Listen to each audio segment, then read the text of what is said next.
Selamat pagi untuk semuanya, selamat datang di warung Najreno Mas Am yang paling murah dan enak, yang sudah dikenal di seluruh wilayah Piringan. Mari kita datang bersama-sama untuk Najreno dan mencobanya, pasti penasaran dan ketagihan. Terima kasih. Wassalamualaikum warahmatullahi wabarakatuh. Muhammadiyah adalah salah satu organisasi Islam terkaya di dunia. Mereka memiliki sedikitnya 30 juta orang pengikut dan lebih dari 12.000 amal usaha di berbagai bidang. Total kekayaannya lebih dari 320 triliun rupiah. Salah satu aset Muhammadiyah yang spektakuler adalah Editorium UMS yang terletak di Jalan Adi Sucipto, Solo. Desain bangunannya disebut-sebut mirip dengan Allianz Arena Stadium atau stadion sepak bola milik klub legendaris Jerman Bayern Munchen. Pasalnya, desain keduanya hampir mirip dan sama-sama didominasi warna putih. Biaya pembangunannya menelan dana 386 miliar rupiah. Angka yang fantastis dan luar biasa besar. Sebagai perbandingan, biaya pembangunan Masjid Syekh Zayed yang saat ini sedang viral di kota Solo ada di angka 300 miliar rupiah. Jadi, biaya pembangunan Editorium UMS lebih mahal 86 miliar rupiah. Diklaim sebagai gedung termegah di Jawa Tengah. Saya cukup kaget ketika mendengar bahwa gedung ini ternyata juga boleh disewa oleh masyarakat biasa. Editorium UMS boleh dipakai untuk berbagai keperluan orang awam, mulai dari pernikahan, olahraga, hingga acara wisuda. Boleh pinjam, tapi tentu saja tidak gratis. Menurut info, harga sewanya adalah 75 juta rupiah untuk hari biasa dan 100 juta rupiah untuk hari libur. Mahal atau murah ya, menurut teman-teman? Editorium UMS terdiri dari 5 lantai dan berluas bangunan 14.400 meter persegi. Kira-kira bisa menampung 10.000 orang. Di lantai dasar mampu menampung 330 mobil. Sedangkan di halaman gedung mampu menampung 800 mobil. Editorium ini juga dilengkapi dengan kawasan ruang terbuka hijau sebagai tempat alternatif untuk berolahraga dan bersantai. Dilengkapi dengan danau, lintasan lari, area bermain anak, serta restoran dapur Solo sebagai mitra bisnisnya. Pada Muktamar Muhammadiyah ke-48 yang digelar pada 18 hingga 20 November 2022, Editorium UMS menjadi pusat atau gedung utama kegiatan dari segala rangkaian acara.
تصلي عليها يا نبي الله وقد زلت. بسم الله بسم الله بسم الله. اللهم إنا نسألك نستغفرك ربنا، نستغفر الله نستغفر الله نستغفر الله نستغفر الله، لا إله إلا الله. اللهم لا تؤاخذنا بذنوبنا ولا بما فعل السفهاء منا، اللهم رحمتك أوسع لنا.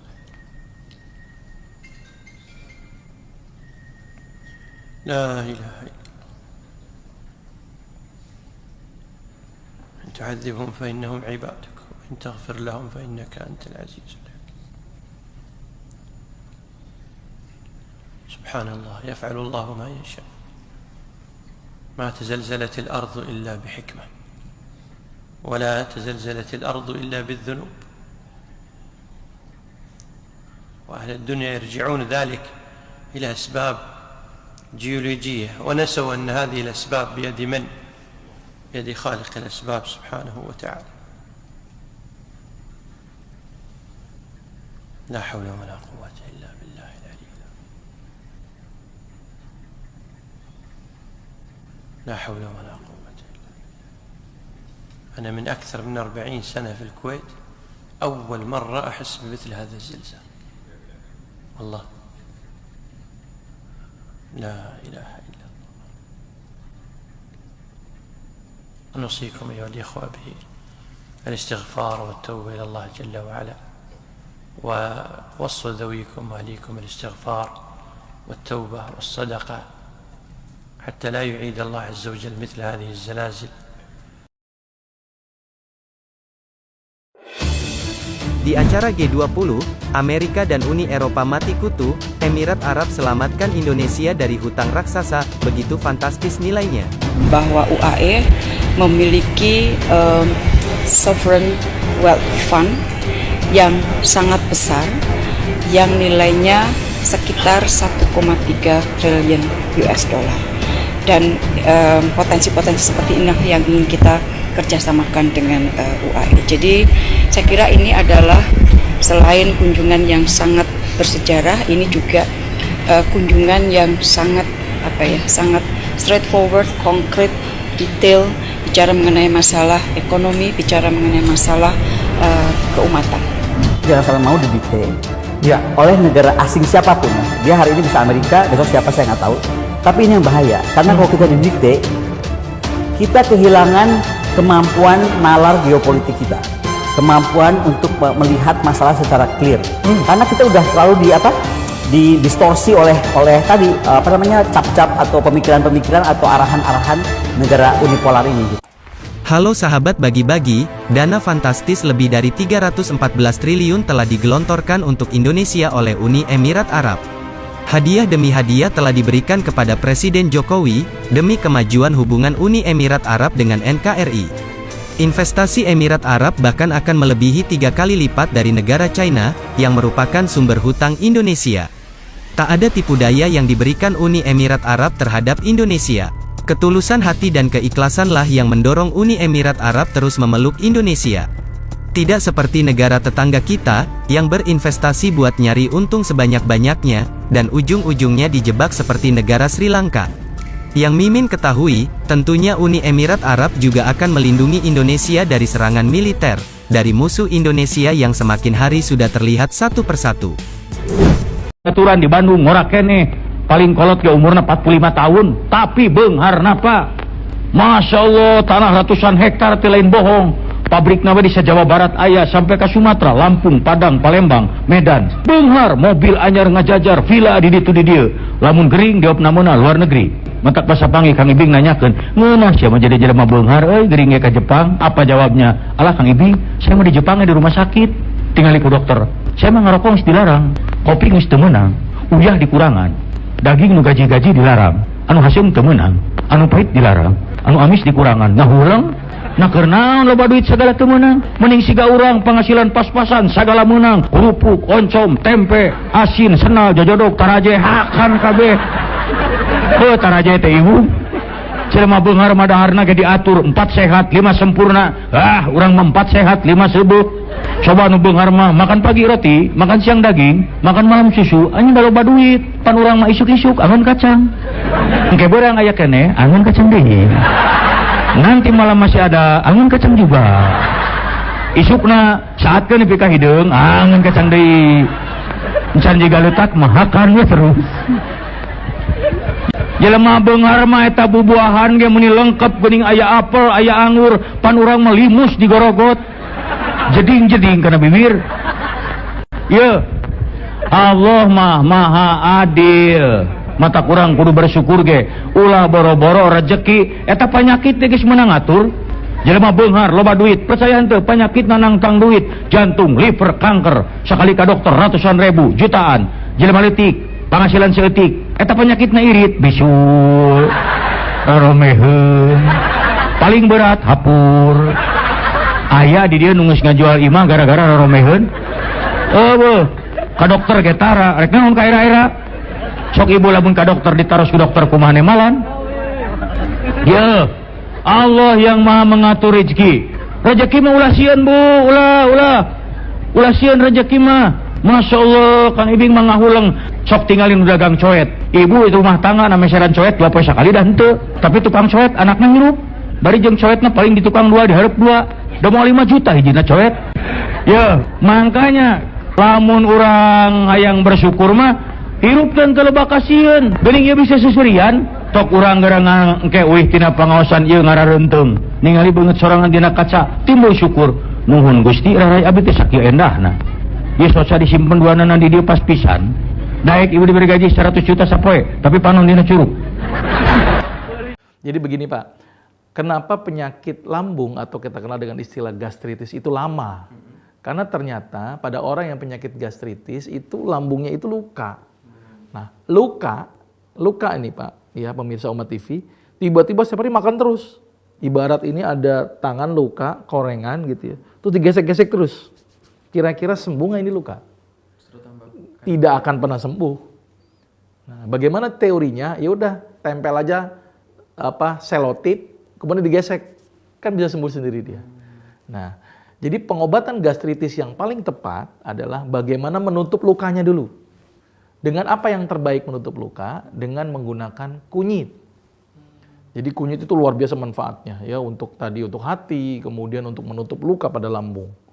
Nah, berapa lama pengobatannya? Butuh komitmen selama 4 bulan, Pak, pengalaman saya.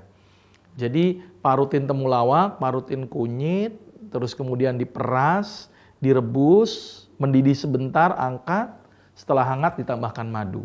Dirutinkan terus selama 4 bulan pagi dan sore sambil pola makannya dirubah. Pertama, ikuti cara makan Rasul. Gitu ya, cara makan Rasul ya pakai tangan gitu ya. Terus pakai 3 jari, ngunyahnya yang lama gitu ya. Terus kemudian ngangkat kaki gitu ya. Itu akan membantu proses pencernaan. Terus kemudian makan sedikit tapi sering. Atau ada istilahnya makan sebelum lapar, berhenti sebelum kenyang. Jadi jangan terlalu kenyang, tapi juga jangan sampai lapar. Karena akan menyebabkan kalau lapar berlebihan itu menyebabkan asam lambung keluar banyak. Kalau makan terlalu kenyang akan menjadi over distensi, kalau ibarat balon melembung makin tipis dia. Dan gampang sekali timbulnya luka. Itu yang keberapa tuh? Kedua. Yang ketiga, jangan stres dulu. Ya, jangan stres, rileks, santai. Dan jangan makan makanan yang merangsang asam lambung dalam jumlah yang banyak. Asam, jangan pedas, santan, susu, gas, dan getah. Getah di sini contohnya duren, nangka, pisang gitu ya, rambutan itu jangan dulu. Bergas contohnya kol, ubi, toge itu dihindarkan dulu. Pengobatan selama 4 bulan Bapak harus sabar ini, nggak bisa dalam waktu 1-2 hari sembuh. Ya, mudah-mudahan disembuhkan. Mari Tuan Puan kita baca bismillah terlebih dahulu. Bismillahirrahmanirrahim. Dalam sebuah riwayat hadis dikisahkan ketika itu baginda tengah duduk berkumpul bersama sahabat-sahabatnya. Di antara para sahabat ada Sayyidina Umar, Utsman, Ali, Abu Bakar dan yang lainnya. Lalu kemudian baginda bertanya kepada para sahabatnya, "Wahai sahabatku, tahukah kalian siapakah hamba Allah yang mulia di sisi Allah?" Para sahabat terdiam. Lalu kemudian ada salah seorang sahabat berkata, "Para malaikat ya Rasulullah, merekalah yang mulia." Baginda berkata, "Ya, para malaikat itu mulia. Mereka dekat dengan Allah dan mereka sentiasa bertasbih, beribadah kepada Allah. Tentulah mereka mulia. Tapi bukan itu yang kumaksudkan." Lalu kemudian para sahabat kembali terdiam. Tiba-tiba salah seorang sahabat kembali berkata, "Ya Rasulullah, tentulah para nabi, merekalah yang mulia itu." Nabi Muhammad tersenyum. Baginda berkata, "Ya, para nabi itu mulia. Mereka adalah utusan Allah di muka bumi. Bagaimana mungkin mereka tidak mulia? Mereka mulia. Tapi ada lagi yang lainnya." Para sahabat terdiam, Tuan Puan. Tertanya, siapa lagi orang yang mulia? Hingga kemudian salah seorang sahabat berkata, "Ya Rasulullah, apakah kami sahabatmu ya Rasulullah? Apakah kami yang mulia itu ya Rasul?" Bayangkan Tuan Puan, baginda memandang wajah sahabatnya satu persatu. Baginda tersenyum melihat para sahabat. Baginda berkata, "Tentulah kalian mulia. Kalian dekat denganku. Kalian membantu perjuanganku. Bagaimana mungkin kalian tidak mulia? Tentulah kalian mulia. Tapi ada lagi yang lain yang mulia." Para sahabat terdiam semuanya. Mereka tak mampu berkata apa-apa lagi. Lalu bayangkan, tiba-tiba baginda Nabi Muhammad merundukkan wajahnya.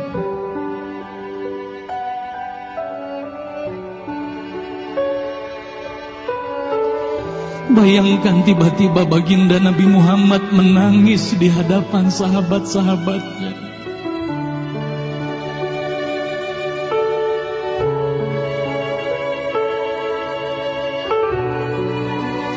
Para sahabat pun tertanya, mengapa kau menangis ya Rasulullah? Lalu bayangkan baginda mengangkat wajahnya, terlihat bagaimana air mata berlinang membasahi pipi dan janggutnya. Baginda berkata, "Wahai saudaraku, sahabatku, tahukah kalian siapa yang mulia itu? Mereka adalah manusia-manusia. Mereka akan lahir jauh setelah wafatku nanti. Mereka begitu mencintai Allah. Dan tahukah kalian, mereka tak pernah memandangku. Mereka tak pernah melihat wajahku.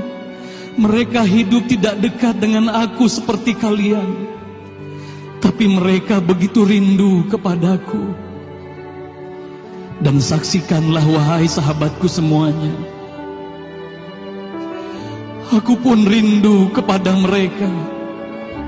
Mereka yang mulia itu. Merekalah umatku."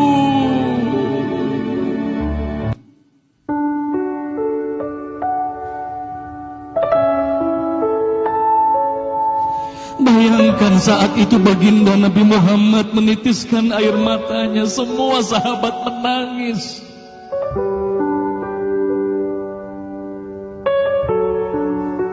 Tolong katakan tuan-puan, siapa yang dirindukan baginda Nabi Muhammad? Siapa yang sentiasa didoakan oleh baginda Nabi Muhammad setiap waktu? Demi Allah, sekarang tolong tanya diri kita masing-masing, tuan-puan. Silakan tuan-puan, rundukkan wajahmu, pejamkan mata dan tanya ke dalam hatimu, tuan-puan. Sudahkah kau mencintai baginda Nabi Muhammad sallallahu alaihi wasallam? Tolong bayangkan siapa ikonmu selama ini, tuan-puan. Siapa ikon anak-anakmu selama ini, tuan-puan. Siapa idola saudara-saudaramu, anak-anakmu saat ini? Lihatlah bagaimana anak-anak kita yang sudah melupakan baginda Nabi Muhammad.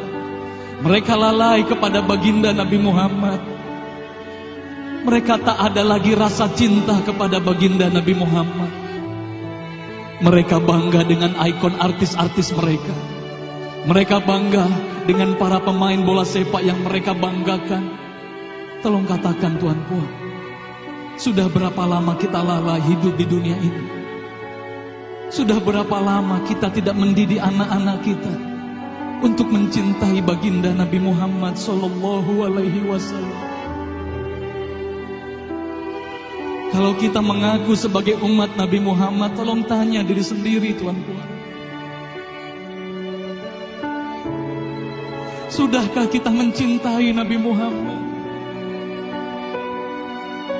Sudahkah ada air mata yang berlinang karena rindu kita kepada baginda Nabi Muhammad?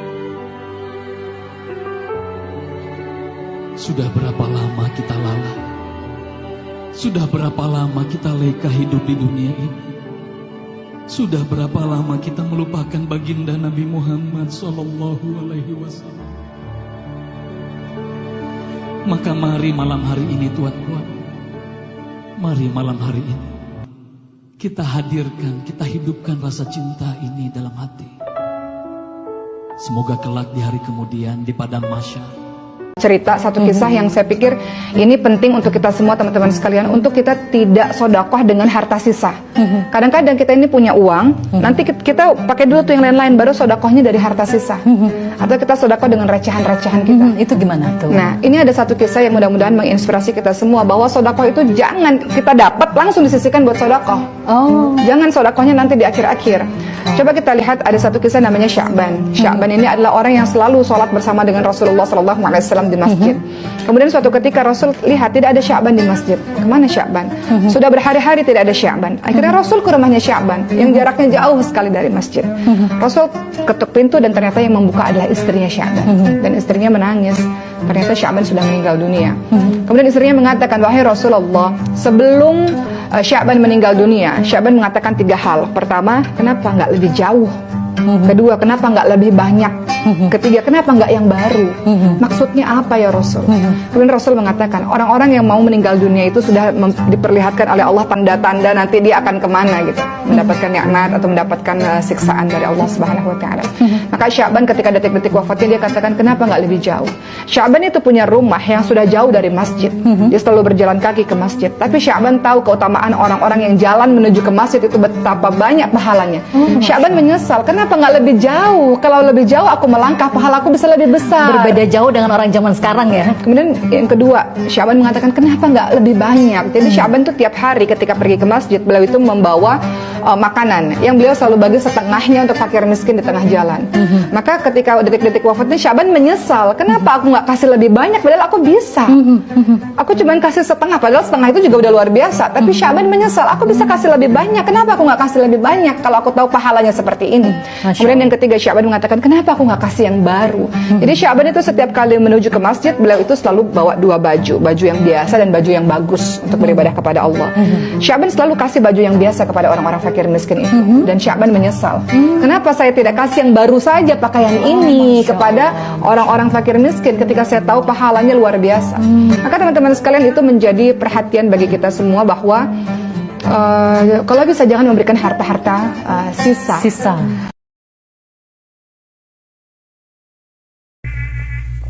Nahan delem ayak katine, nahan juang ayak kemelah,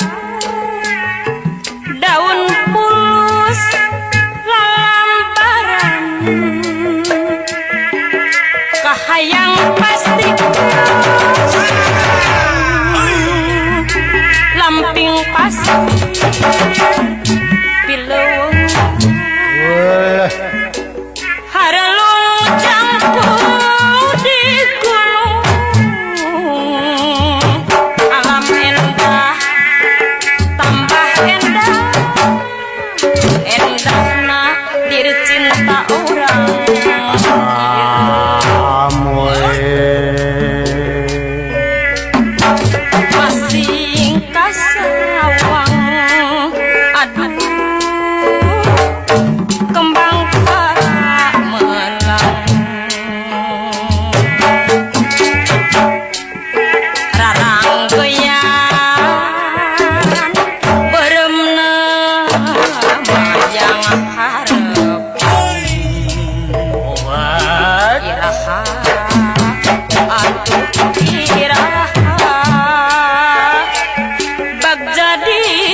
mi banda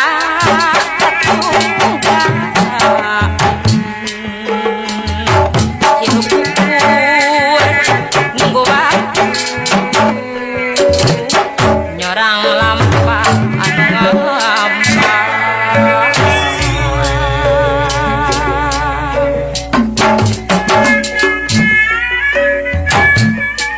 badai langit badai bentang Tolong simpan, ya. Ingat ya, jangan lupa. Surah 63 ayat 10. Allah jelaskan di ayat itu apa keinginan orang yang sudah mati. Apa keinginan orang yang sudah mati, sudah masuk kubur, sudah lihat munkar nakir, sudah dibertanyakan Rabbuka, Madinuka, Man Nabiyuka, dan sudah melihat gelapnya kubur, sudah melihat sempitnya kubur, tidak ada siapa-siapa yang membantu, hanya satu dia mohon kepada Allah. وَأَنْفِقُوا مِمَّا رَزَقْنَاكُمْ مِنْ قَبْلِ أَنْ يَأْتِيَ أَحَدَكُمُ الْمَوْتُ فيقول رب لولا أخرتني إلى أجل قريب فأصدق وأكن من الصالحين. Ketika manusia menghadapi kematian dan bisa menyebutkan keinginannya dan cita-citanya, ya Allah, tundalah kematianku. Ya Allah, kembalikanlah aku dari kubur supaya aku bisa bersedekah kembali. Bukan bisa salat malam, bukan bisa baca Quran, bukan bisa puasa Isnin Kamis, bukan bisa berbakti baik sama orang tua, bukan supaya saya bisa haji umrah, bukan saya bisa nikmati Ramadan. Semua itu baik, tapi satu yang dia sebutkan, supaya saya bisa bersedekah kembali. Kenapa? Ulama menjelaskan, kenapa orang yang menghadapi kematian dan masuk kubur ingin kembali ke dunia untuk hanya bisa bersedekah lagi? Karena dia sudah lihat begitu dahsyat pahala sedekah yang telah dia berikan. Oleh karena itu dia mengharap, ya Allah, kalau memang begini, tolong kembali lagi ke dunia, tundalah kematianku supaya harta yang saya masih simpan bisa saya habiskan di jalanmu. Allahu Akbar. Allahu Akbar, Allahu Akbar, Allahu Akbar, Allahu Akbar. Asyhadu an la ilaha illallah, asyhadu an la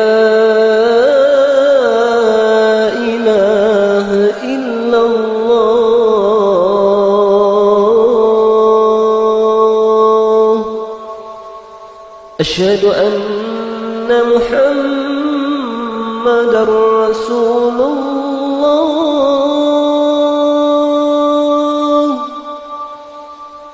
أشهد أن محمد رسول الله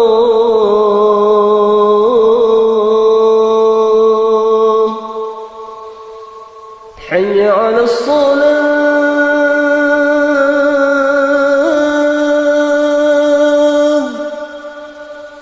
حي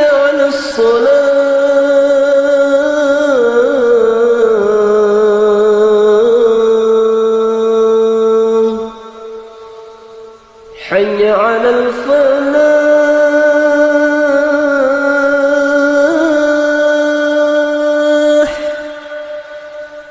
حي على الفلاح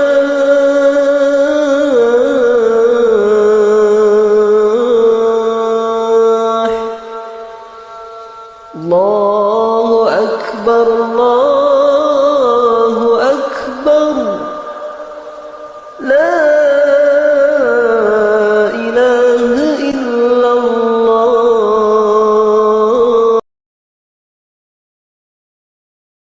Fatimah membuka pintu seraya berkata, Waalaikumsalam, maafkanlah aku, ayahku sedang demam.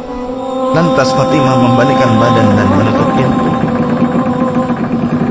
Rasulullah SAW mendengar jawaban Fatimah. Seraya beliau bertanya, siapakah yang datang itu wahai putriku? Fatimah pun menjawab, Tidak tahulah wahai ayah. Tak pernah aku lihat orang itu sebelumnya. Lalu Rasulullah SAW menatap putrinya itu dengan pandangan yang menggetarkan. Satu-satu bagian wajah mereka seolah hendak dikenang. Orang-orang yang berada di samping beliau dipandangnya dengan pandangan yang begitu tenang. Rasulullah pun berkata, ketahuilah wahai putriku, dia itulah yang memisahkan kenikmatan dunia. Dialah malakul maut. Dialah malakul maut. Maka Fatimah pun menahan ledakan tangisnya di depan ayahnya karena mengetahui ajal ayahnya sudah dekat. Lalu malaikat Israel dan Jibril datang menghampiri Rasulullah SAW. Akan tetapi Jibril tidak mau mendekat kepada Rasul. Jibril hanya menunggu di langit pertama. Lantas Rasulullah bertanya, wahai Jibril, jelaskan apa hakku di hadapan Allah Subhanahu wa ta'ala. Rasul berkata dengan penuh kelemahan.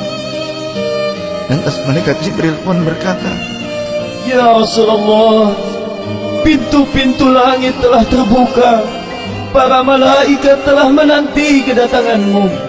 Semua pintu surga telah terbuka lebar menanti kedatanganmu, wahai kekasihku. Namun kata Jibril tidak membuat Rasulullah SAW. Kalimatnya tidak membuat tenangnya baginda Rasul. Mata Rasulullah pun masih penuh dengan kecemasan. Kemudian Jibril berkata, apakah engkau tidak senang mendengar kabar ini ya Rasulullah?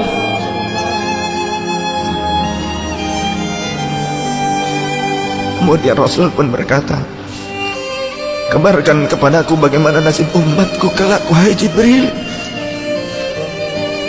Lalu Jibril menjawab, jangan khawatir ya Rasulullah. Aku telah mendengar Allah telah berfirman kepadaku, kuharamkan surga bagi siapa saja kecuali umat Muhammad telah berada di dalamnya. Detik-detik wafat Rasulullah semakin mendekat, dan tibalah saatnya malaikat Israel menjalankan tugasnya. Perlahan-lahan ruh Rasulullah SAW ditarik dari tubuhnya.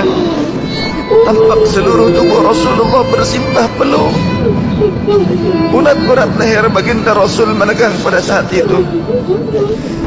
Manusia termulia merasakan sakaratul maut. Perlahan-lahan Rasulullah SAW pun mengaduh merasakan sakit itu.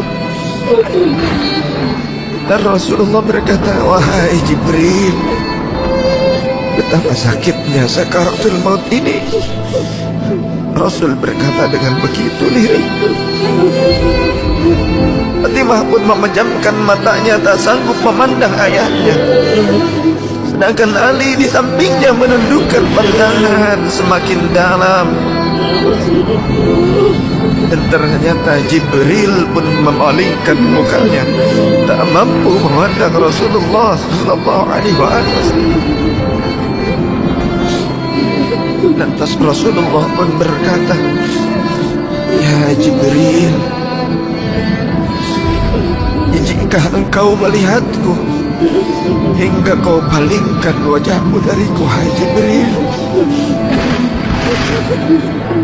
Lantas Jibril pun menjawab, siapakah yang sanggup melihat kekasih Allah direnggut ajalnya ya Rasulullah?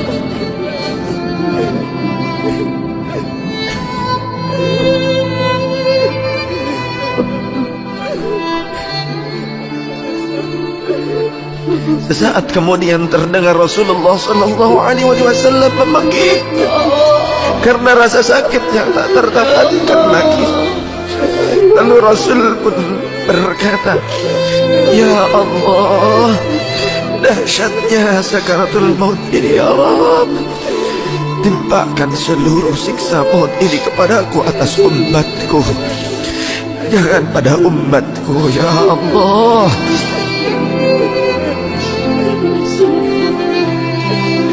Rasulullah memperjuangkan kita. Badan Rasulullah mulai dingin dan lemah. Kaki dan dadanya sudah tidak bergerak lagi pada saat itu. Menegang seluruh urat-urat beliau. Bibirnya bergetar seakan hendak membisikkan sesuatu. Maka bergegaslah Ali radhiyallahu anhu mendekatkan telinganya ke bibir Rasulullah sallallahu alaihi wasallam. Lalu Rasulullah membisikkan, usikum bis-shalah, usikum bis-shalah, usikum bis-shalah, wa ma malakat aymanukum. Peliharalah sholat. Aku wasiatkan kepada kalian agar kalian menjaga sholat. Jagalah sholat oleh kalian, dan peliharalah orang-orang yang lemah di sekeliling kalian. Rasulullah masih mengingat kita. Di luar rumah saat itu terdengar tangisan dari para sahabat yang bersautan. Sahabat saling berpelukan. Fatimah radhiyallahu anha menutup wajahnya dengan tangannya, dan Ali pun kembali mendekatkan dirinya ke bibir Rasulullah sallallahu alaihi wasallam yang mulai kebiruan. Lantas Rasulullah berkata, ummati, ummati, ummati, kaifali ummati, ummatku, ummatku, umatku. Bagaimana keadaan umatku? Dalam lemah Rasulullah masih mengingat kita umatnya. Rasul masih berkata, ummati, ummati, kaifali ummati. Rasul masih mengingat kita umatnya. Dan berakhirlah kehidupan insan yang mulia pada saat itu. Di saat lisannya masih mengingat kita, masih menyebut nama kita umatnya. Rasulullah sallallahu alaihi wasallam telah tutup usia pada saat itu. Mampukah kita meneladani Rasulullah sallallahu alaihi wasallam dan mencintainya? Ia yang mencintai kita hingga akhir hayatnya. Padahal kita adalah umatnya yang tidak pernah beliau temui. Ya Rasulullah, ya Rasulullah, ya Rasulullah.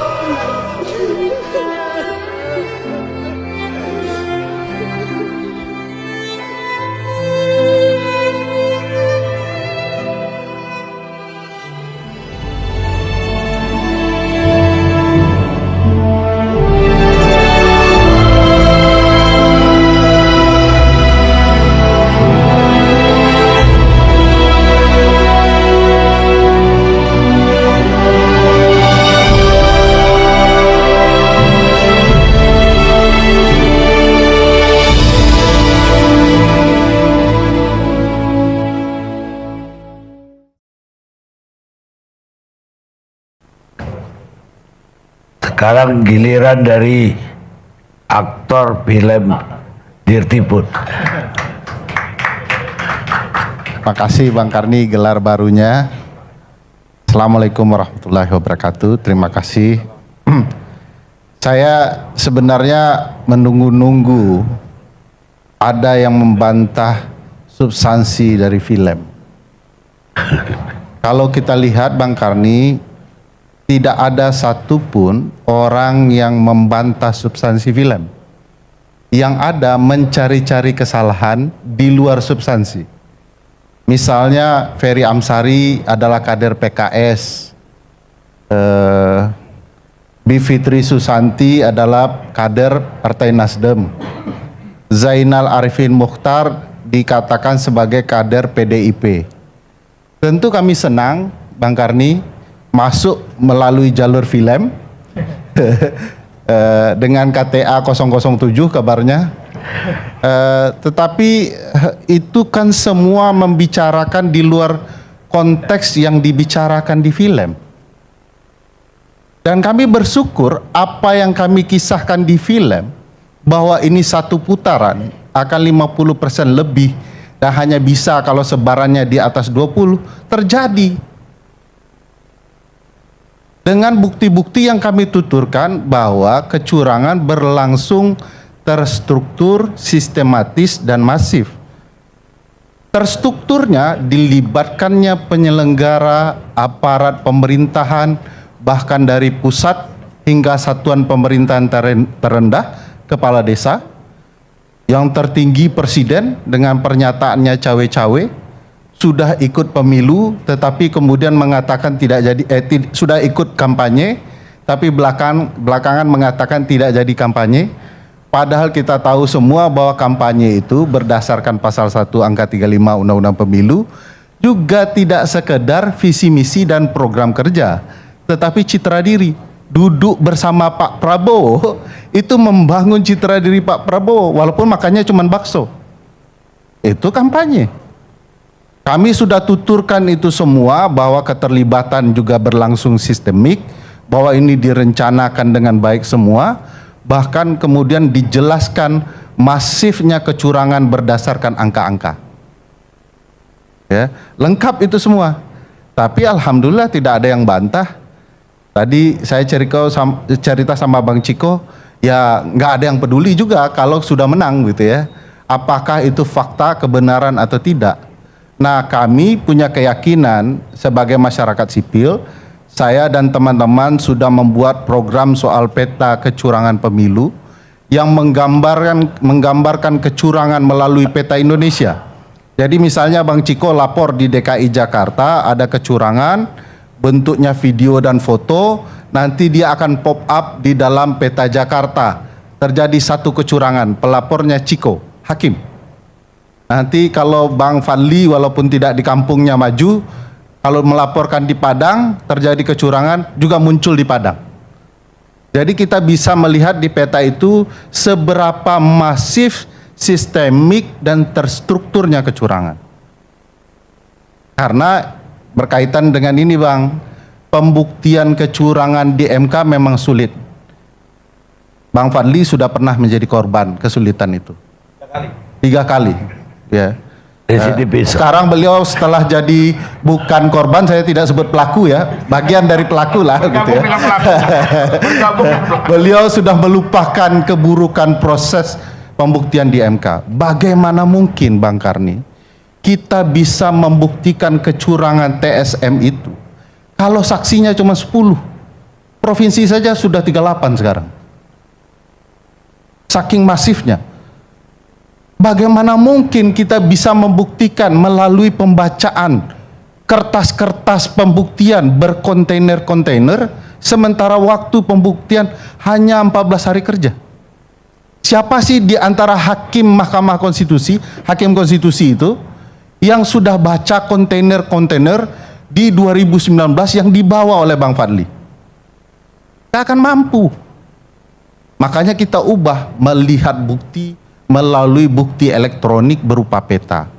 Dan mudah-mudahan nanti kita akan buktikan itu. Kita sudah mulai tayangkan baik di film maupun ke publik melalui riset penelitian soal sebaran potensi kecurangan dan kecurangan yang sudah terjadi. Misalnya kita sudah pernah menguraikan bahwa upaya untuk satu putaran itu berkaitan erat dengan kebijakan dan tindakan presiden dalam penunjukan penjabat.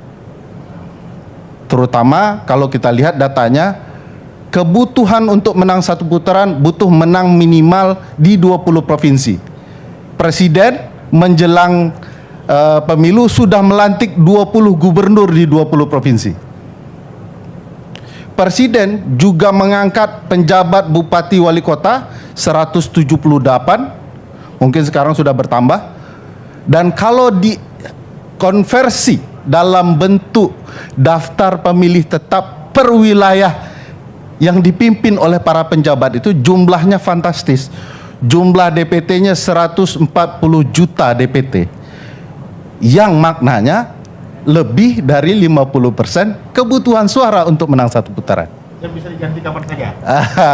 Dan menurut Presiden, siapapun bisa dikoreksi per hari. Berbeda ketika koreksi Menteri Dalam Negeri 6 bulan sekali, tiba-tiba Presiden mengatakan saya bisa koreksi per hari. Per hari ini pun bisa dikoreksi kalau tidak patuh. Nah, ini sebenarnya membutuhkan keseriusan melihat kecurangan.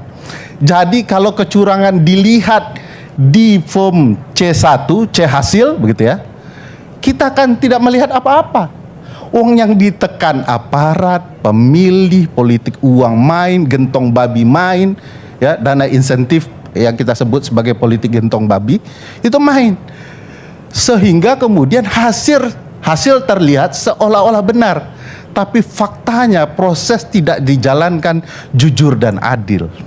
Jadi ini sampai hari ini kami berharap tidak apa-apa kalau ada yang mengkritik, malah kami akan senang. Jangan-jangan kami salah melihat bahwa Bang Fadli sekarang diam karena beliau adalah bagian dari pelaku itu dan tidak lagi punya hasrat menjadi korban. Sebentar. Ini harus kita klarifikasi. Pertama, saya belum nonton ya film itu. Nah, itu nggak boleh komentar, Bang. Ya, bukan. Artinya saya membaca, ini saya akan langsung dengar dari penjelasannya. Tetapi kalau misalnya tadi yang disampaikan itu kan semua dugaan.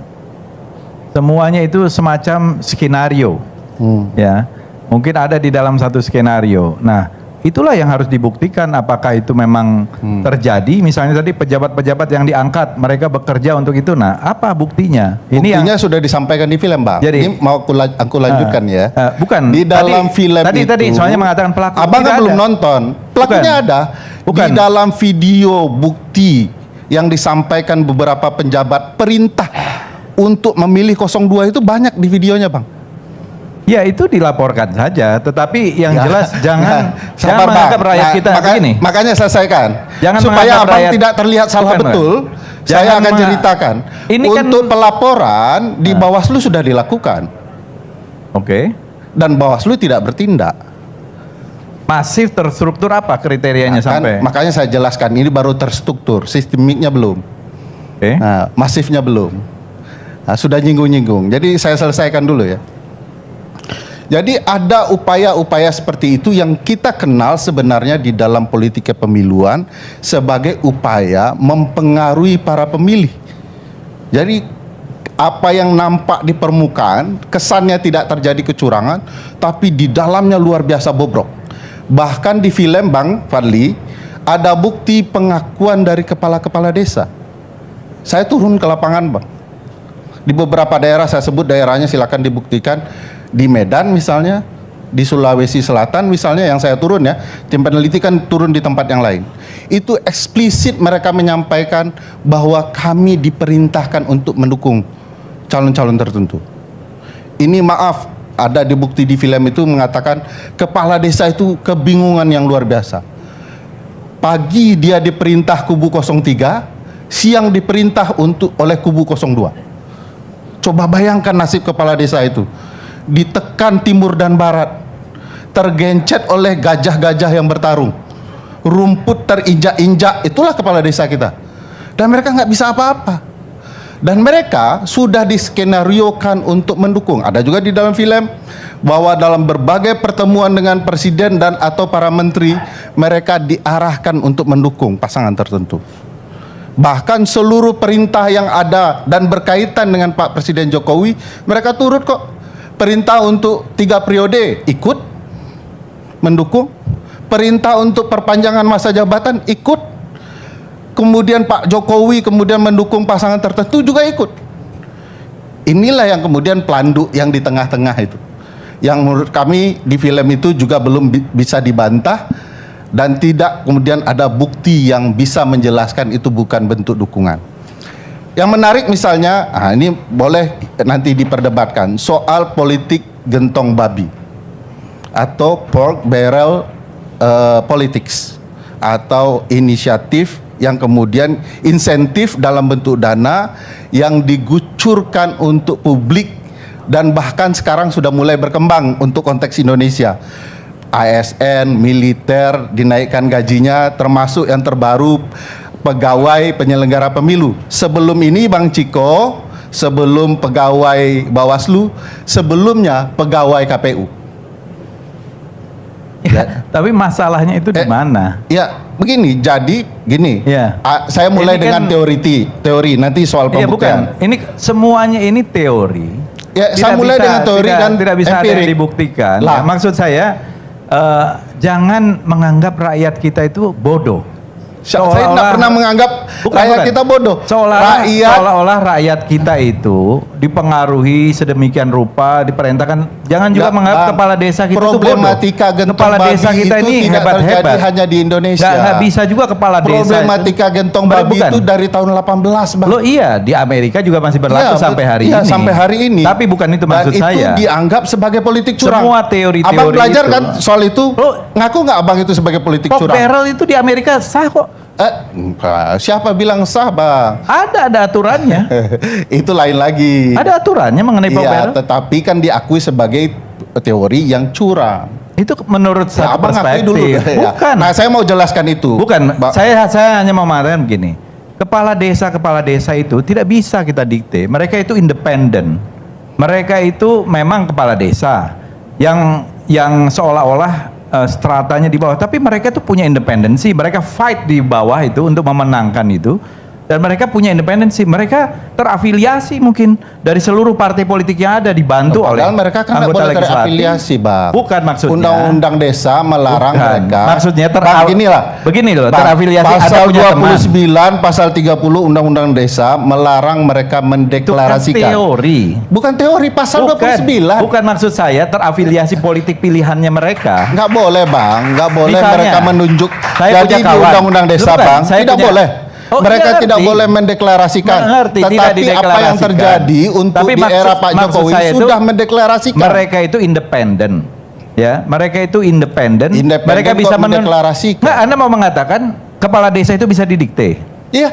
Oleh siapa? Oleh pemerintah tertinggi. Mereka kan bawahan pemerintah. Kalau mereka menolak mau diapain? Oh, enggak bisa. Orang sudah melakukan deklarasi kok. Bukan kalau mereka menolak. Deklarasi kan itu bukti. Misalnya ada misalnya upaya untuk Abang saya mempengaruhi. jelaskan fakta empirik, Abang lari ke teori. Bukan. Saya cerita hanya teori, mau- Abang saya hanya cerita mau mengatakan empirik. begini. Abang yang benarnya di mana? Begini, Ini ada fakta. dua. Ini fakta. Satu kepala Ini desa. Bang, jangan membahas Bukan, teori bukan. itu.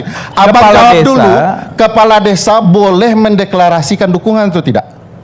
Sekarang begini ya. Abang tidak menjawab. Saya lanjutkan. Mendeklarasikan Kalau dukungan. Abang Kan itu sudah ada aturan dan sudah jelas kenapa harus Iya. dijawab. Nah, makanya saya jelaskan. Yang saya maksudkan- selama deklarasi mereka mengikuti keinginan Pak Yang Jokowi, saya maksudkan sama adalah- sekali mereka tidak pernah dihukum berdasarkan undang-undang. Saya kira sudah Menurut ada yang pasal dihukum, 29, ya. pasal 30 Undang-Undang Desa, setiap kepala desa yang mendeklarasikan dukungan akan disanksi. Ya kan. Dan tidak terjadi Mana? sanksi. Desa mana? Coba tolong sebutkan dari Lah. sekian desa. Makanya Abang tidak nonton. Ya, desa mana? Ada 8 asosiasi Iya. yang mewadahi hampir 81 juta DPT Oke. dalam pemilu, tidak satu pun diberikan sanksi. Sekarang saya sampaikan fakta. Abang, apa fakta Abang?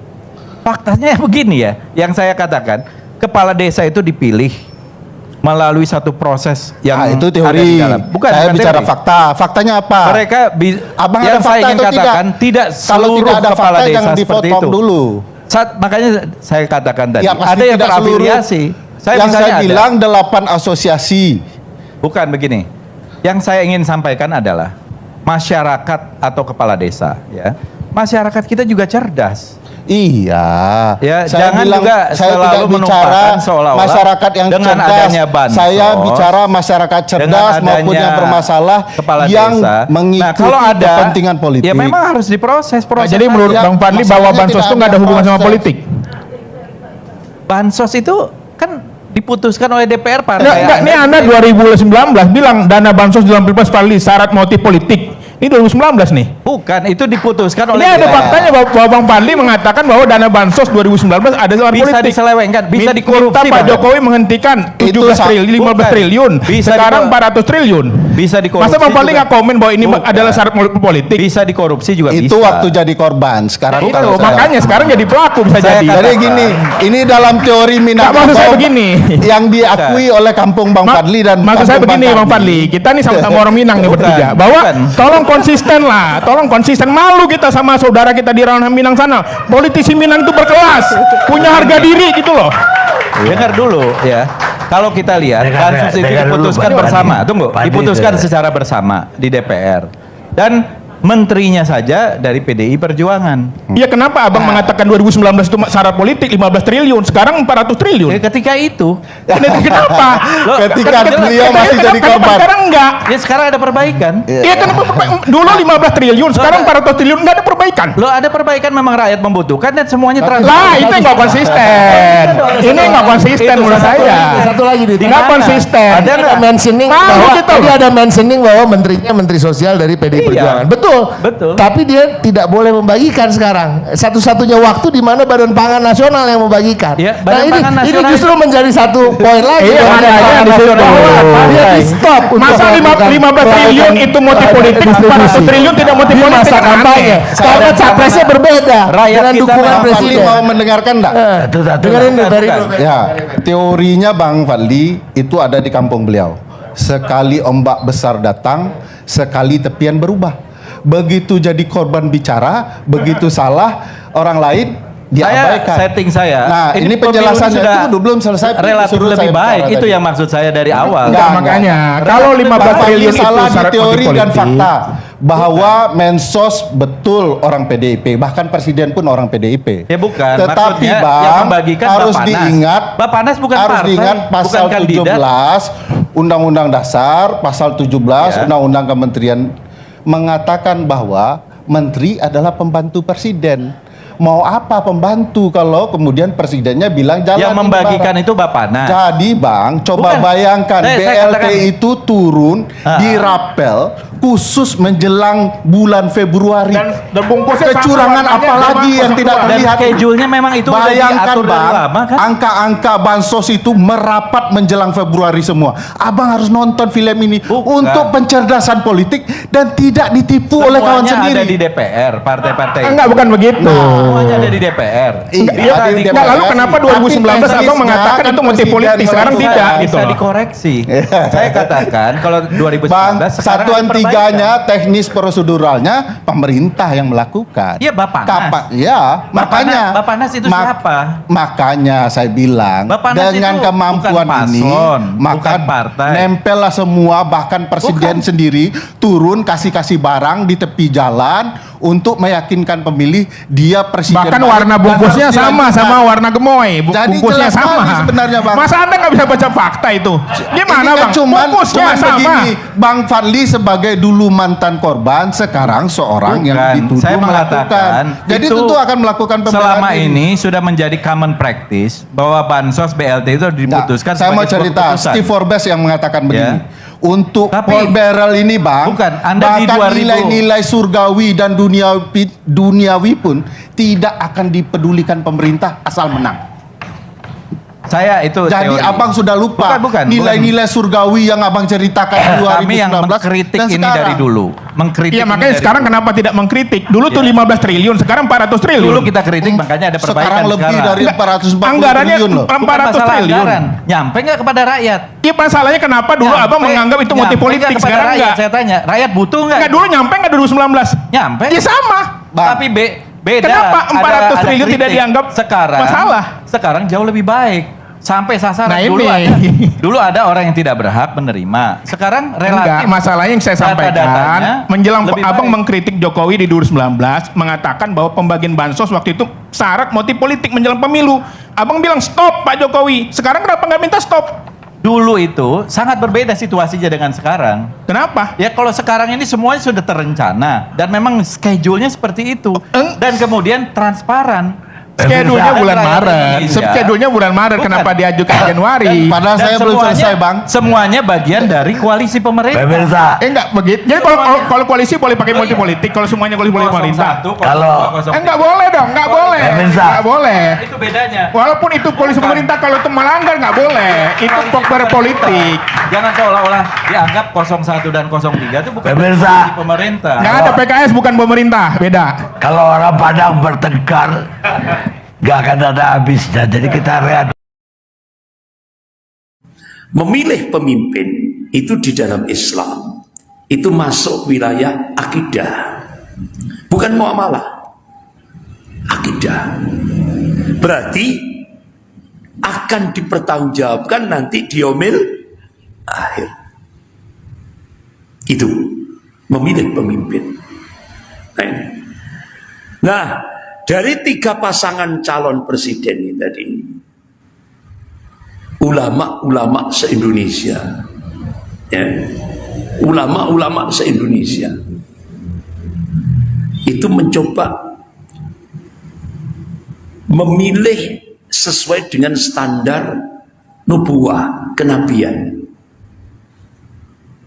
Siddiq, amanah, fatonah, tabligh. Siddiq itu bisa dipercaya, amanah itu ya memang amanah, ya kan. Kemudian tabligh fatonah itu cerdas orangnya. Kemudian tabligh itu bisa menyampaikan, terutama visi misi untuk memimpin Indonesia. Nah, tentunya ulama itu, Bu, dari standar 4 ini tadi ya gampangane, Bu, gampangane gitu. Sing iso maca Quran dari 3 calon presiden ini sapa, Bu? Siapa, Bu? Sing iso maca Quran cuma 1. Prabowo ora iso. Apa maneh? Ganjar ora iso. Apa maneh kita? Nah itu loh, Bu. Jadi gampangan naik, ya kan? Tapi kalau standar tidak, standar ini tadi, nubuah ini tadi, sing iso khutbah Jum'ah. Ternyata dari 3 calon presiden sing iso khutbah Jum'ah ya cuma Pak Anies. Sing iso ngimami Muhaimin sama Pak Anies ya iso ngimami. Nah itu, Bu. Ini standar.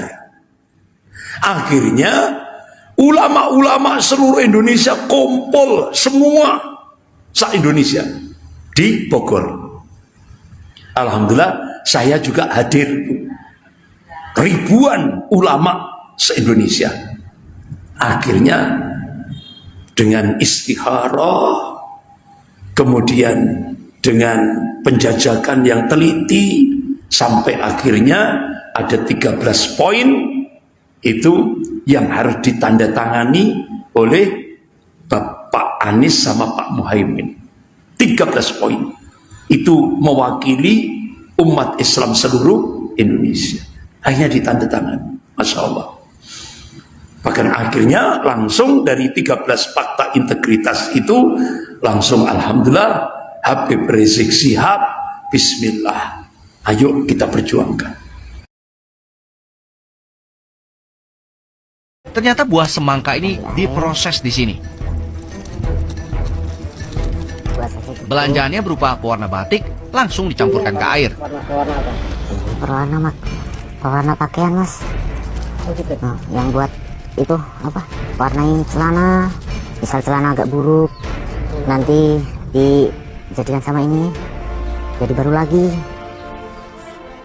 Sebuah alat suntik juga dihadirkan. Sangat janggal. Ini kan semangka mata semuanya.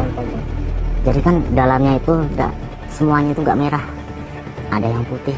Jadi kalau nanti dimasukin ini, jadinya itu merah macam semangka udah bagus. Iya. Putih ya, ada yang merah sedikit. Ini yang sebelah sini masih putih. Rupanya alat suntik diisi bahan pewarna pakaian. Kasih suntik. Masukkan. Udah. Iya. Tak ragu-ragu, nampak seperti seorang dokter. Si pedagang buah menyuntikkan bahan pewarna pakaian ke dalam buah semangka. Itu satu tabung buat berapa semangka? Kalau yang ukurannya gede bisa satu ini lebih setengah. Kalau yang sedang segini satu gini aja udah cukup. Setiap 1 jam sekali diputar. Tadi posisinya gimana gini? Kan gini kan? Jadi diputar. Udah jadi gini. Untuk menghapus jejak warna batik, cairan yang keluar langsung dibersihkan. Udah. Ini kan penuh. Kalau yang ukuran sedang semacam ini cuma separuh aja cukup, Mas. Ini bahaya kan, Mas? Ya nggak tahu, Mas.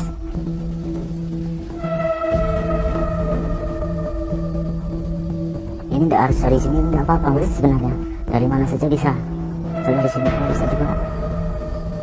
Tak pandang bulu, besar ataupun kecil, semua semangka dapat jatah suntikan.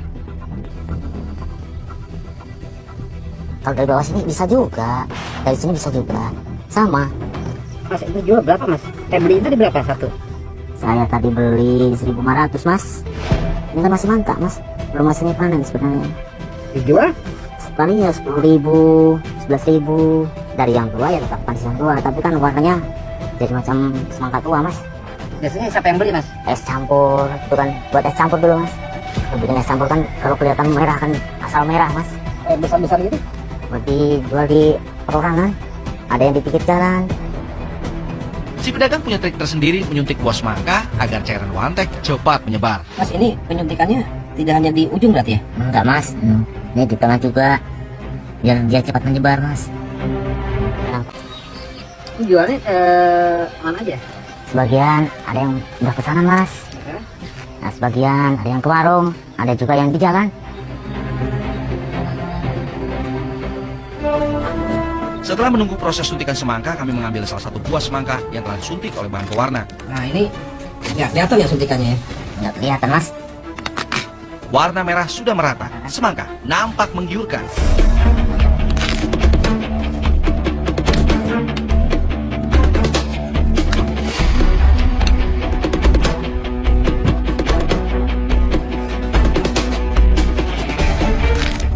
Bukan sulap, bukan sihir. Bermodal pewarna tekstil, buah semangka muda yang sangat murah harganya telah bertransformasi menjadi semangka yang nampak siap santap. Dan pasti jauh lebih mahal harganya. Ada sedikit ya yang keluar warnanya karena bekas suntikan ini. Jadi nggak sempurna bulat merahnya. Ada sedikit warna yang berbeda.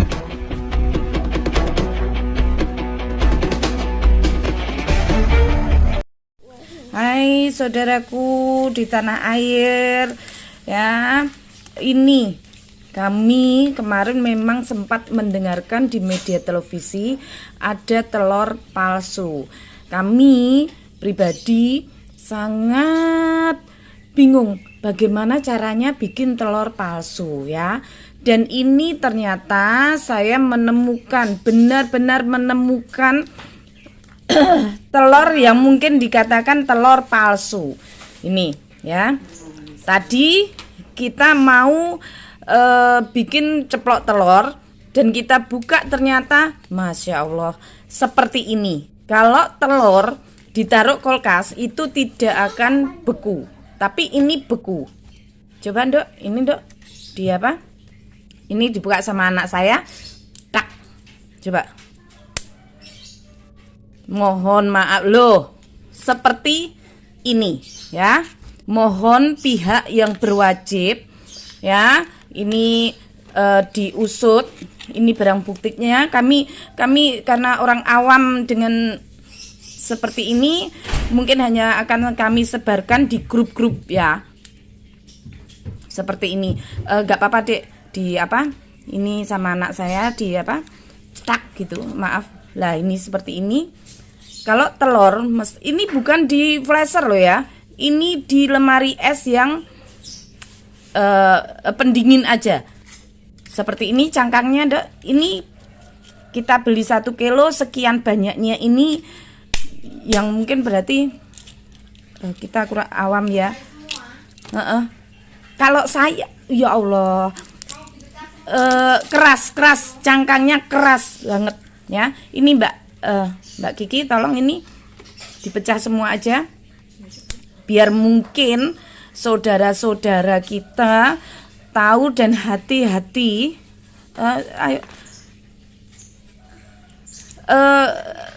Kalau ada perbandingan, tadi saya bandingkan, gimana? Oh, tolong Mbak Kiki, ini dia apa? Ayo. Plastik yang ini. Ayo Mbak. Ini seperti plastik. Jadi plastik. Apa? Apa ya? Ini bukan yang apa ya? Kalau kita apa ya? Rebus gimana telur, kalau? Biasanya kan kalau rebus telur itu ada seperti ini tipis, tapi ini enggak tipis, ini tebel. Tebal ya Mbak ya. Ini tebel. Tebel banget dan seperti kertas kayaknya. Kertas. Lah ini loh. Kertas ini. Ini nggak usah dibuka semua Mbak, ini mungkin nanti biar untuk tanda bukti ya, maaf. Mungkin ini kita waktu mau goreng ceplok ya. Kalau mungkin saudara-saudara kita yang mau langsung direbus, dikhawatirkan yang langsung direbus kan nggak tahu, yang mengkonsumsi akhirnya kan langsung dimakan ya. Ini kejadiannya, mohon untuk pihak yang berwajib ini saya sisakan. Campur, memang dicampur. Jadi kita beli 1 kilo, ada yang bisa dipecah, yang ini seperti ini ya. Kita tadi juga kaget lah, akhirnya kalau ditaruh kulkas. Terima kasih mungkin untuk bapak-bapak yang berwajib bisa menelusuri, biar kita yang mungkin punya putra-putri kecil, kasihan untuk mengkonsumsi seperti ini, juga untuk kitanya yang sudah lansia harus mengkonsumsi palsu. Ini bukan hoak, monggo di sini. Ini saya sebarkan ke grup ya. Mungkin bisa diteruskan untuk diproses selanjutnya. Terima kasih.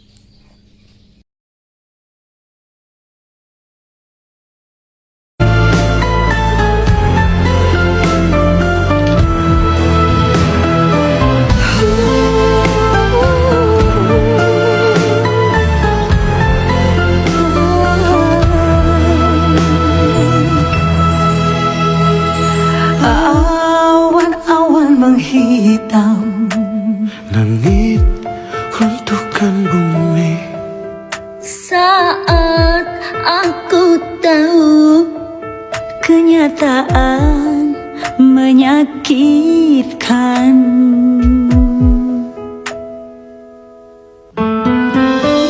namun janganlah menangis.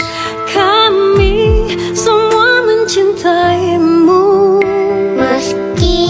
Kau jauh di sana, hati dan doa kami di dekatmu. Burung sampaikan takdir kami, angin terbangkan doa kami. Beri mereka kebebasan dalam hidup ini. Allah, ku berserah padamu. Kami ikut maumu Allah. Jangan menangis, kami di sini berdiri untuk balas rezeki.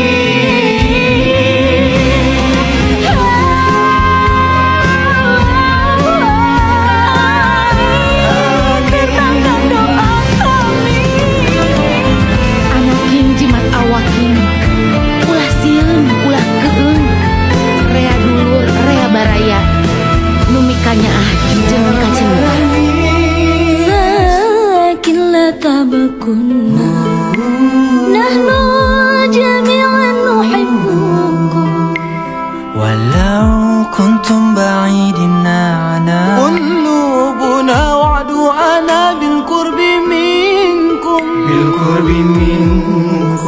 يا طيور وصلي تكبيرنا يا رياء أطيري دعانا إنهم الحورية في في هذه الحياة.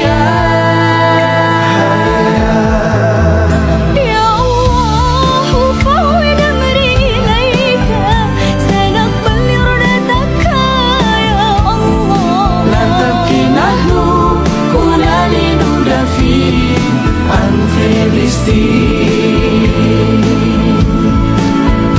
Allah, ku berserah padamu, kami ikut mau Allah. Jangan menangis, kami di sini berdiri untuk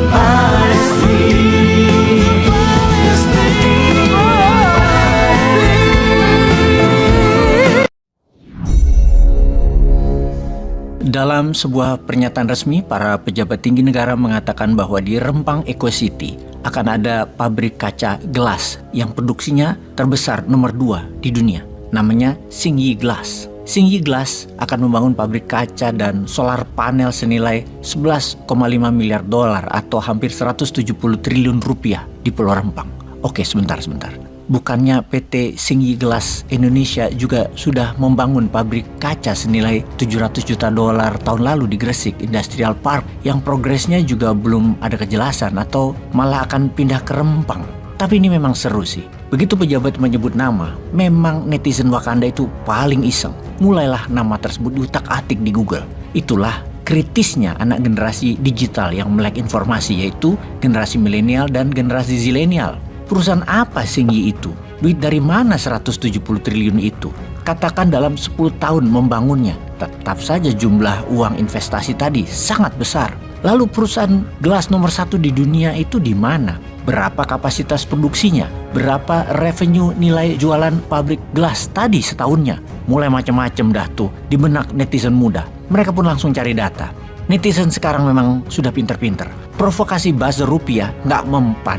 Yang banyak memuji-muji pejabat itu udah nggak mempan. Perkataan pejabat semua diuji datanya. Misalnya, pejabat menyebut Xingyi akan mendirikan pabrik gelas nomor 2 di dunia. Maka di tangan ini langsung mencari siapa penghasil pabrik gelas nomor 1 di dunia.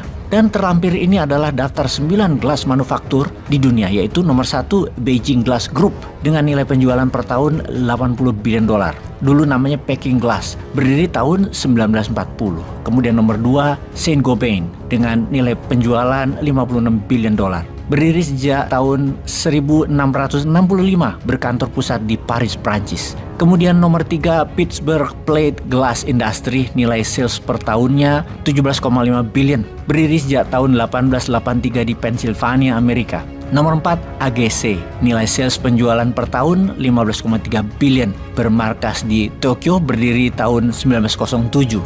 Nomor 5 Corning, nilai sales penjualan per tahun 14,2 billion, berdiri sejak tahun 1851 di Corning, New York, Amerika. Di nomor 6 Nippon Seed Glass, nilai sales penjualan per tahun 5,2 billion, bermarkas di Tokyo, Jepang, berdiri sejak 1918. Kemudian nomor 7 Vitro, nomor 8 Pilkington, nomor 9 Cornwall Glass. Dan dapat dipastikan tidak ada yang namanya Xingyi Glass. Yang mana di Pulau Rempang nanti katanya Xingyi akan menjadi perusahaan manufaktur nomor 2 gelas terbesar di dunia. Mungkin mendekati Beijing Glass. Mungkin angkanya 50-70 billion dolar atau 750-1000 triliun rupiah nilai penjualan per tahunnya. Wih, sangar ya. Karena jumlahnya sangat besar, penting untuk mengusir para pemilik lahan penduduk asli Melayu di sana. Cuan besar, Bo. Rakyat Melayu di sana piting aja. Kemudian pejabat menyebut nama perusahaan, yaitu sekali lagi nama Xingyi Glass. Langsung tangan ini pencet data di Google, melihat laporan pembukaan Xingyi, perusahaan yang terdaftar di bursa Hong Kong itu.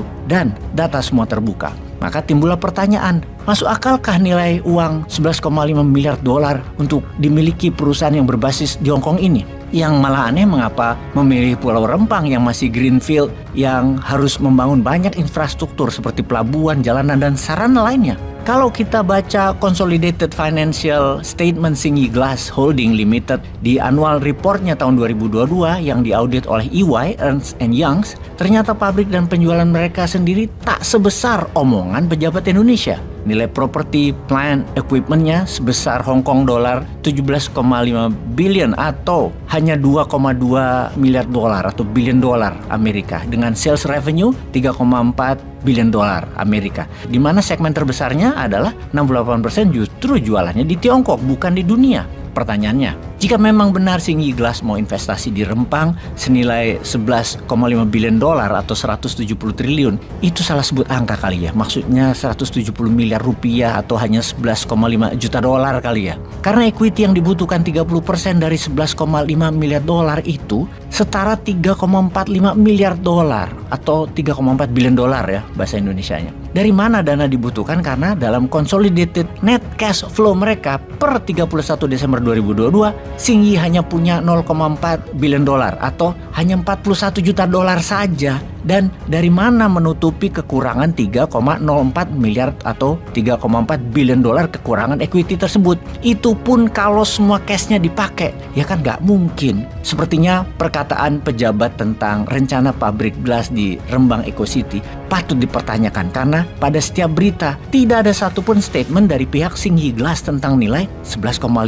billion dolar ini. Info-info pejabat seperti ini ada baiknya para pihak yang menyatakan, misalnya seperti Opung dan Tesla, ya jangan Opung aja yang buat pernyataan, pejabat Teslanya juga, atau pejabat dan pengusaha mana deh yang mau bisnis, join komitmen untuk buat pernyataan bersama, jangan sepihak begitu terus. Ini semua supaya tidak ada dusta di antara kita, supaya tidak ada air mata dari gas air mata di antara kita, supaya tidak ada warga Melayu yang sakit hati sama Tiongkok yang difasilitasi oleh pejabat, juga tidak ada rakyat yang tidak respect sama tentara dan polisi jadinya. Wahai pejabat, demi apa sih kalian semua ini? Peace.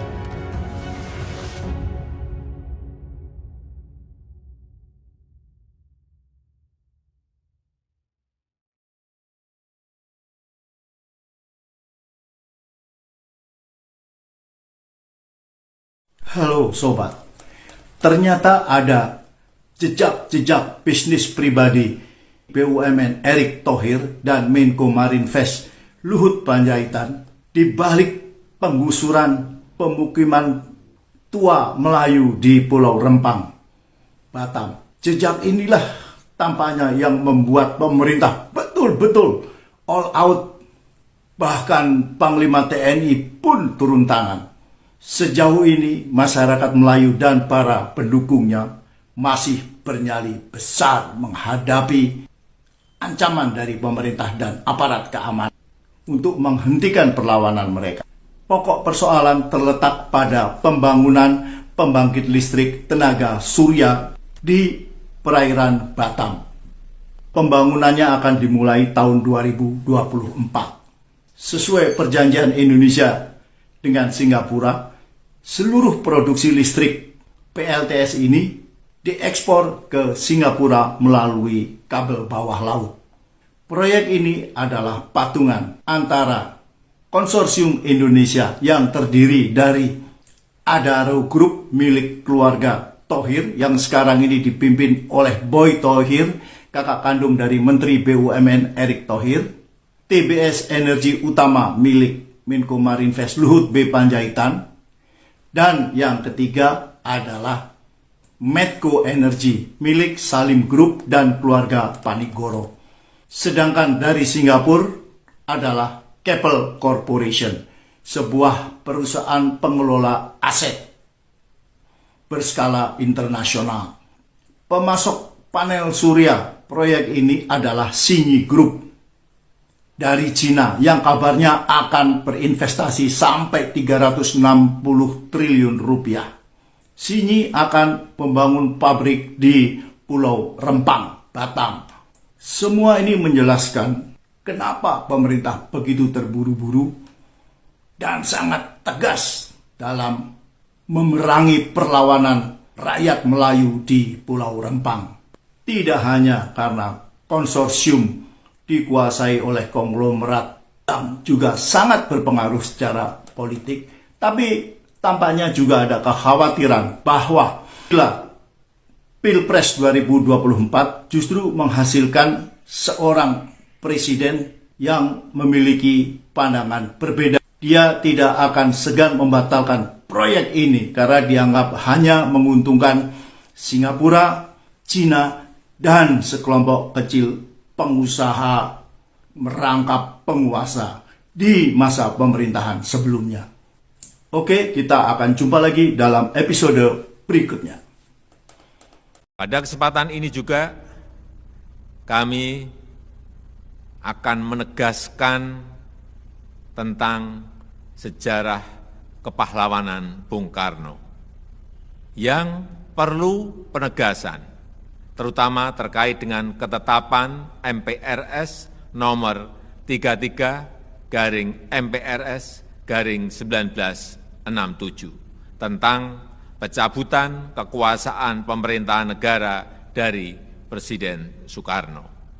Perlu kami tegaskan bahwa ketetapan MPR nomor 1/MPR/2003 menyatakan bahwa TAP MPRS nomor 33/MPRS/1967 sebagai kelompok ketetapan MPRS yang dinyatakan tidak berlaku lagi dan tidak perlu dilakukan tindakan hukum lebih lanjut, baik karena bersifat final, telah dicabut, maupun telah dilaksanakan.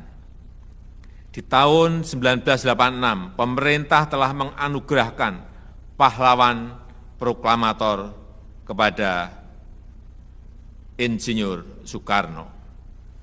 Dan di tahun 2012, pemerintah juga telah menganugerahkan gelar pahlawan nasional kepada almarhum Insinyur Soekarno. Artinya, Insinyur Soekarno telah dinyatakan memenuhi syarat setia dan tidak mengkhianati bangsa dan negara, yang merupakan syarat penganugerahan gelar kepahlawanan. Hal ini merupakan bukti pengakuan dan penghormatan negara atas kesetiaan dan jasa-jasa Bung Karno terhadap bangsa dan negara, baik sebagai pejuang dan proklamator kemerdekaan maupun sebagai kepala negara di saat bangsa Indonesia sedang berjuang membangun persatuan dan kedaulatan negara.